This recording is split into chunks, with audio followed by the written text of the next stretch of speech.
Hello বন্ধুরা, তোমরা সবাই কেমন আছো? আশা করি খুব ভালো আছো।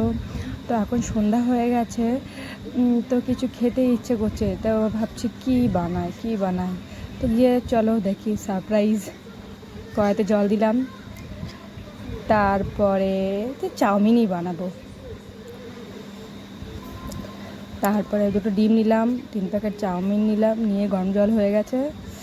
এবারে গরম জলের মধ্যে এগুলো দিয়ে দেবো। তোমরা তো সবাই চাউমিন বানাতে পারো, আর আমি বানাই। তো চাউমিনগুলো এরকম করে ভেঙে নিলাম, ভেঙে নিয়ে তো কড়াইতে দিয়ে দিলাম।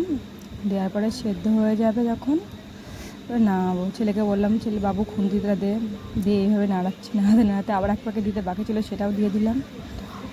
দিয়ে দেওয়ার পরে এবারে নাড়ানোর পরে সেদ্ধ হয়ে যাওয়ার পরে নামিয়ে নেব। নামিয়ে নেওয়ার পরে তারপরে পেঁয়াজ লঙ্কা এগুলো সব কেটে নিয়েছিলাম, নিয়ে কড়া গরম হয়ে গেলে কড়াতে তেল দিয়েছিলাম। আর এদিকে চাউমিনটা নামিয়ে ঝাঁকাচ্ছিলাম একটু, যাতে একটু গোটা গোটা না হয়ে যায়। তারপরে কড়াতে তেল গরম হয়ে যাওয়ার পরে পেঁয়াজ লঙ্কা ওগুলো সব দিয়ে দিলাম।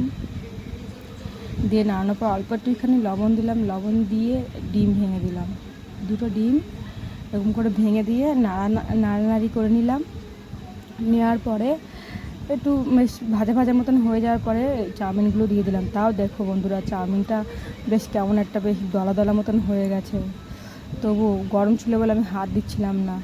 তারপরে যে লবণ দিলাম, একটু গোলমরিচের গুঁড়ো দিলাম, দিয়ে এবার চাউমিনটাকে ভালো করে নাড়াচাড়া করছিলাম, করে এই যে ভাজা বন্ধুরা, ভিডিওটা এই পর্যন্ত। ততক্ষণের জন্য সাবস্ক্রাইব করে বেল আইকনটি প্রেস করে সাবস্ক্রাইব করে দেবেন। ততক্ষণের জন্য গুড নাইট।